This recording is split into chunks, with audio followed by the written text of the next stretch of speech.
SOP 270. He's done over 700 interviews. Today we pick the brain of Bob Andelman, better known as Mr. Media.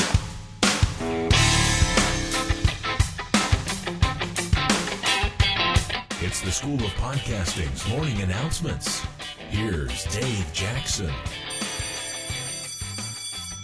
Podcasting since 2005, I am your personal podcast coach, Dave Jackson, thanking you, and yes, even you, for tuning in here, where we talk about all things podcasting, from planning to promoting to producing to monetizing. If it's about podcasting, we talk about it right here, courtesy of the School of Podcasting.com. If you'd like to reach me, I would love to hear from you. You can email me, Dave at schoolofpodcasting.com. You can call in your comments, courtesy of podcastvoicemail.com. That's 888-563-3228. Or you can leave a comment out at our website, which is schoolofpodcasting.com. Today, I'm not going to say a lot right here, simply because we've got about a 20 to 30-minute interview with Bob Andelman.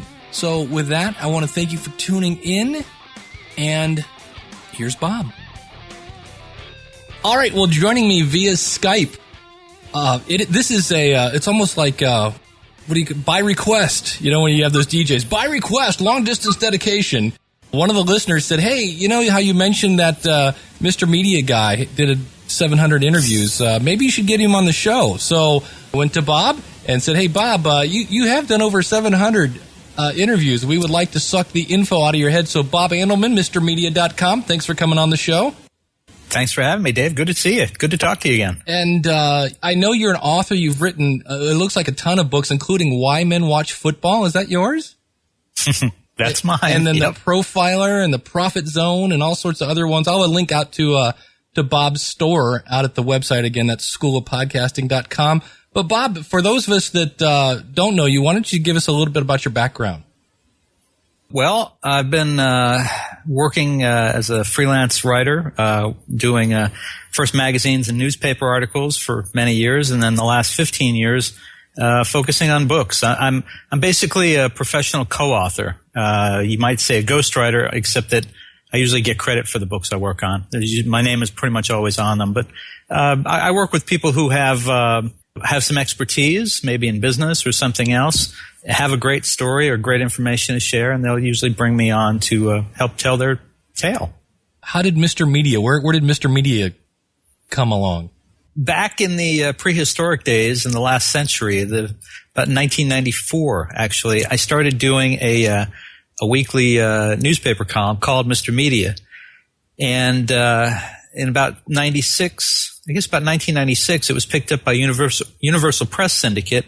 They distribute Doonesbury, and I think they had Dear Abby or Ann Landers. I think it was Dear Abby, things like that. And it was different than what you hear as a podcast today initially. It was a collection of interesting bits of information that I'd pick up every week, maybe a great funny quote from a celebrity, or I'd tell you about a great magazine story you ought to check out, that kind of thing. And then gradually, as the web developed, I started adding URLs. And then we started near the end. I ended the column in 98. I started adding celebrity interviews. And the problem with it was that newspapers did not understand it from 1994 to 98. Newspaper editors didn't understand what a URL was. Nice. And so it was very difficult to put it in the column, and they were extremely long then. We didn't have the shorteners we have now. And editors just didn't get it. Most newspapers weren't even on the web at that point. It was 13, 14, 15 years ago. Okay. So jumping ahead, I put that aside, and about 5 or 6 years ago, a friend of mine hired me to do some interviews for an animated, like a claymation type of thing called Creature Comforts that was on CBS for a couple weeks in the summer. And that show didn't survive, but to do it, I had to buy a digital tape recorder. And so when the show didn't survive, I had this great piece of technology in my hands and needed something to do with it. And I thought, hey, maybe now's the time to bring back Mr. Media. So I started doing at the time, it was February of 2007, and I called it Fridays with Mr. Media. And every Friday afternoon, I would record an interview with someone fairly famous. The first one was David Simon, who was the creator and producer of Homicide on NBC, and at that time, The Wire, which was just starting to wind down. And since then, it's grown from one a week to, in any given week now, I may do 6 or 10 of them. Now, one of the things I wanted to ask you about before we get into interviewing is you actually are one of the kings of deliver the media however you want people to consume it, because you have a YouTube channel, then you also have a podcast in iTunes. Obviously, this is it's something that you can listen to. It doesn't necessarily have to be a video, but it is kind of nice to see the person you're interviewing. Do you have any kind of, I don't want to actually know your numbers, but in terms of percentage-wise, like what percentage of YouTube versus like podcast listeners, audience, how is that made up? No, it's a good question. I find it depends on who the subject of the interview is. Certain people are huge when they go to YouTube. Usually people who are related to television. For example, Brittany. Oh gosh, there's a young actress who is on the Harry's Law on NBC. I can't think of her last name. She's actually from the Tampa Bay area where we do the show, just by coincidence. And that was the first video that I posted. And it wasn't even video with her. I just took the audio and added images from the show. And that, to this day, is probably still the most popular video that I've posted. Thousands of people looked at these flat pictures. Wow. And listened. And then usually anything that's TV related does very well on the YouTube channel. And then everything else does well on audio. Actually, and now I also have a Vimeo channel, and I'm posting most of the interviews first to Vimeo because that format seems to work best with all devices. It shows up on iPads and iPods as well as Android, whereas I was having some issues with YouTube on the iPods. And the other issue there was that Vimeo, you can post any length of video. And YouTube, when I started, it was only 10 minutes, and then it was 15, and they recently notified me that I can post any length on YouTube. So I'm still kind of, balancing out where is the best place to be. But I think that the quality on Vimeo is better too. Well, there you go. Well, you are Mr. Media. You should be able to have any length you want, doggone it. Yeah. Well, I try. One of the things I've noticed is you're, cause I'm looking at you, we have a video going here, is you use a headset and yet it's really clear. So we got to talk a little gear. What kind of headset are you using? It's Logitech. It's my second Logitech. It cost about $70 at Radio Shack. I liked my first one. I had it a long time, and then my chair ran it over. Been there, done that? So I decided, well, it served me very well. And that one was $25. So I went out and upgraded to this one. I'm very happy with it. The only problem I have, and maybe one of your listeners will actually have a solution for this. I do the show on an iMac. It's probably a 4 or 5 year old iMac. And sometimes, no matter how I set up the preferences, it decides that it wants to record me using both the headset and the internal mic. Wow. And so I don't know that, and I don't find that out until after the show has been recorded, and it just makes my head explode. Well, let's talk a little bit about interviews, being that you've done 700 of them. That's insane. How do you prepare for an interview? Well, I guess it depends on the person I'm going to interview. If I'm interviewing an author, I make damn sure that I read the book. There's a novel which always idea. surprises these. Well, it sounds so obvious to me, but a lot of the authors I've had them on the show, and they say, you really read the book. I'm like, well, yeah, how could I talk to you about it? And, sometimes I may not read, if it's a novel, I may not actually read the very last chapter or so. So there's no chance of me giving anything away in conversation. But generally, I try very hard to read the entire book. And if I do that, I think I can feel pretty comfortable about making conversation with a person about what they do. That's the best starting point I think there is. I try to be familiar with the person. I don't want to be a stalker. I don't want to know every intimate detail. but I want to feel like I have some sense of their motivation, or enough to be dangerous and ask provocative questions based on what I know without sounding like an idiot or asking stupid questions. Well, do you go out and do you Google interviews for this person and go out and read past interviews to try to avoid asking the same things over and over? Or? No, I try not to. A lot of the people I have on the show, and this is an advantage you have with the podcast, I try to book people that I have an interest in. Even if they're new authors, for example, if they're authors, or if they're TV stars or movie stars or radio personalities. You were on this show, and you were on the show because I saw School of Podcasting, I think, on Stitcher one day, and I decided to give a listen. And I thought, hey, this is really cool. I enjoy this. This guy's got some interesting things to say. I've been doing this for 4 or 5 years. I'm learning stuff. And I thought this would be a good guy to have on the show. And because I have an interest in what you're talking about, it makes it easy to have a conversation.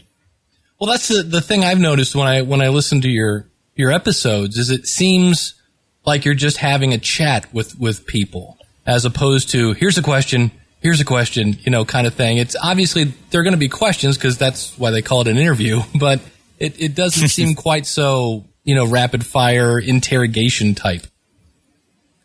I've had my daughter, my almost 15-year-old daughter, sit in a couple times and ask questions when I've had someone on the show that she's been interested in. Like she loves the sci-fi TV show Eureka. And so last week I had one of the writers from the show on. It's actually the story editor on the show. And I said, now when you ask questions, listen for the answer and then think about it for a minute, even if you have to pause, and maybe ask your next question based on the answer. Don't just go to the 3 questions you have written, because everyone and their mother can tell you're just reading from a page.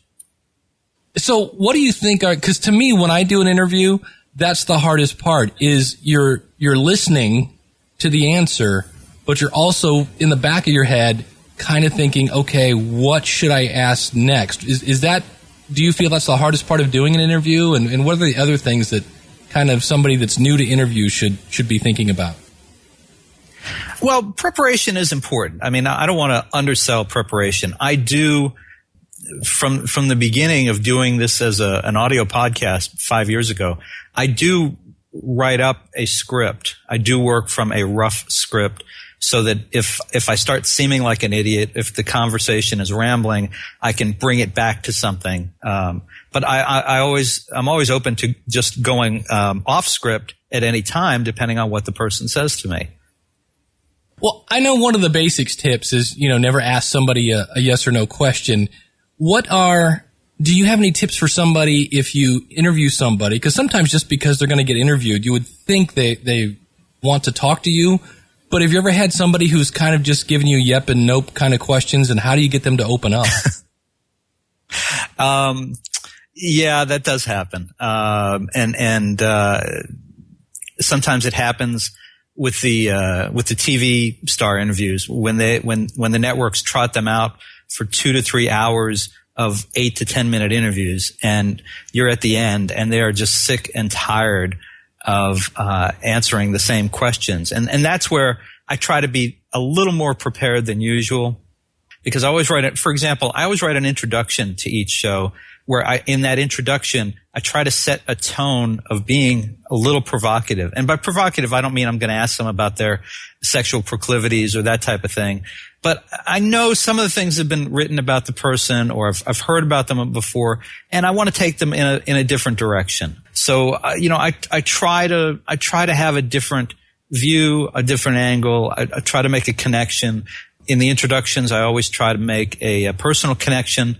For example, I'll give you an example. I interviewed the director of a new documentary on a writer from the late 19th century, Shalom Aleichem. He's the guy whose stories became Fiddler on the Roof. And so I interviewed the director, and in thinking about it, I remembered my first connection to Fiddler on the Roof was being in 8th grade, and my high school put on Fiddler, and I worked on the tech team backstage. And I got my first and my second kisses from girls who were in 9th grade.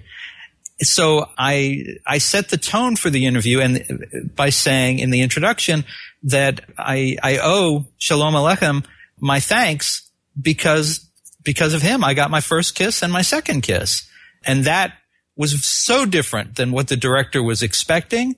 But it was still complimentary. It wasn't like derogatory and it wasn't off the rails. We wound up being able to make some connection in the interview based on that. And so we were able to talk about things in a slightly different way. Yeah, and I would think that just, again, sets a nice kind of tone to the interview, makes them kind of feel at ease that, okay, it is going to be something a little different, so it's going to kind of crack that whole boredom thing going on of, okay, they're going to ask me about this and that. They're ready to pull their string and give their standard answers. So when you kind of throw them a curveball, but not so much a curveball that's going to hit them in the head, it's got to be a nice change of pace. Well, and that one was especially funny because every so often my mom checks in on the show and will watch or listen. And she wrote to me within minutes of listening to that show. She said, "Your first kiss." She said, "There's a story about you I'd never heard." Well, do you have any, looking back at your, you've got a ton of interviews. Do you have any that stand out that you go, yeah, that one was kind of above and beyond maybe some of the other ones? I have some favorites. One that really tickled me and goes to the same point of setting the tone in the introduction was last fall I interviewed Raquel Welch when she put out her latest book. It was called Raquel Beyond the Cleavage. And I thought, okay, if you're going to talk about cleavage in the title of your book, then all bets are off. Then I can talk about anything I want. And I'm of an age where, when I was a teenager, Raquel was still, she was probably in her 40s, let's say, and still pretty damn hot and, desirable. And I flirted with her, and I said it right up front. This is an interview for me, folks, not for you. If you enjoy it, that's fine. But I'm going to talk to Raquel Welch, and I'm going to feel free to flirt. And she got a big kick out of that. And we talked about, I asked her things that, I don't know, probably she's been asked, but maybe not the way I asked. We talked about some things. And then I said, tell me the truth. I said, somewhere there have got to be nude pictures of you locked up somewhere. She said, no. I said, what? So, we talked about that. I asked her also about her daughter, Tani, who did pose nude for Playboy. And I asked, and I figured, it's been 20 or 25 years since her daughter posed. And so I assumed that it was not a big deal.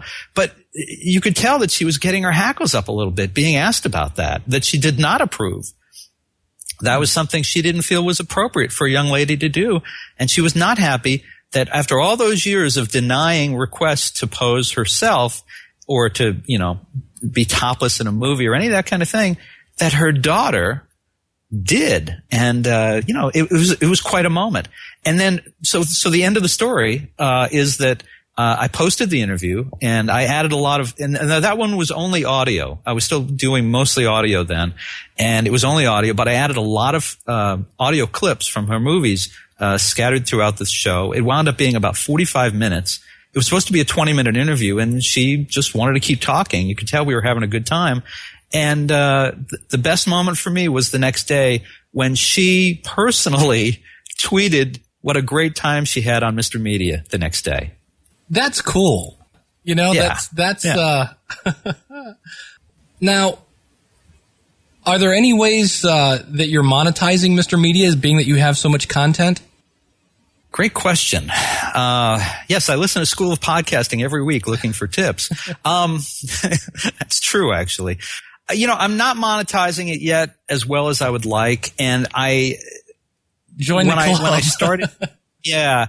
When I started doing it, my attitude was to be patient and to give it as much time as it was going to need. I didn't push it real hard the first year or two because I wanted to learn how to do it right and, to be professional at it. And so what I like to say is that first year was pennies and nickels in terms of ad revenue. And then the next year it was kind of dimes and quarters. The third year it was, half dollars and singles. Then when I was getting the singles, it was kind of like being at a strip club. It was like every so often, you get a really good tip. And then, this past year, it's been like 5s and 10s. I'm really good at the content, and I'm less good at the back end stuff. I recently switched over from Blogger to WordPress because I wanted more ability to do search engine optimization, and it just seemed like no one that I talked to who was doing a really successful podcast was on the Blogger platform. And as much as I liked it and had used it for years, and as easy as it was, it seemed, from a search perspective, it seemed to have limitations, which seems very odd since it's owned by Google. And so I'm looking for more opportunities on that end. Now, where I have made money from it is as I guess in retail they would call it a loss leader. It's a secondary marketing tool for me. I don't come right out on shows and say, "Hey, I'm a ghostwriter, or I'm a co-author. Here's a commercial for me. Call me and hire me to do your book." But it has had that impact over the years in that it has put my name and my interview skills out on display. Anyone can see the show, and we get loosely about 2,000 to 2,500 visits or downloads a day that I'm roughly able to account for. So it's out there in the ether, and from that perspective, it's been a very good marketing tool. How hard was it to move from Blogger to WordPress?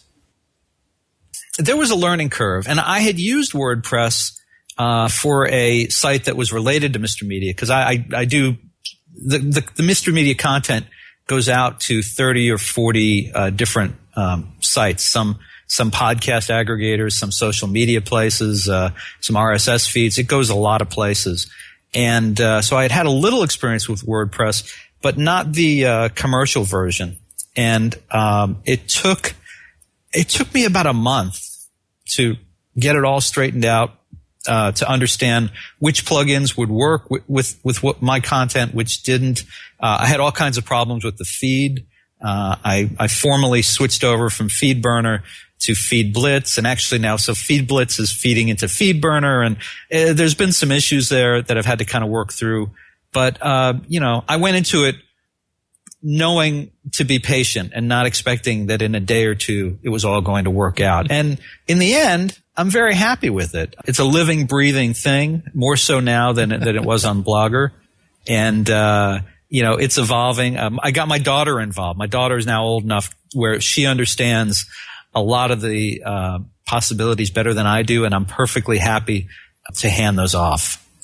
It sounds like today most of your interviews are coming to you, like you're not having to approach people. Is that correct? Yeah, it's a little of both. There's some people that I go out and seek, and generally I don't get as many. If I could get everyone that I wanted, then I could turn down a lot of the ones that approach me. But it's a point of availability and people's time and that type of thing. Well, if somebody wants to interview somebody who's a big star, let's say I'll give you an example. Let's say I want to interview Jillian Michaels, who obviously is just humongous. What would be the first step? How do you go about getting an interview? And maybe we can talk about different levels of people, because obviously, trust me, at least at this point, Jillian Michaels is untouchable. You just can't get to her. But what are some things people can try? If it's someone who's on TV, you can go to the network's website. And then usually at the bottom, the main website has all the information about the shows and that kind of stuff, all the fan kind of stuff for the viewers. Usually if you go to the bottom, there's corporate information for the network. I'd follow that string, go to corporate, and then look for public relations or media relations, that type of thing, and shoot someone an email. 2 or 3 years ago, the networks were not as open to podcasts as they are now. Right. Now they recognize that they need to make their people available for podcasts. Now, not every podcast is going to get every person, but if you aim a little low and start establishing that you treat people with respect, that you're there on time, you understand their time constraints, they will start to respect what you do and the show you do, and you'll get more and more opportunities.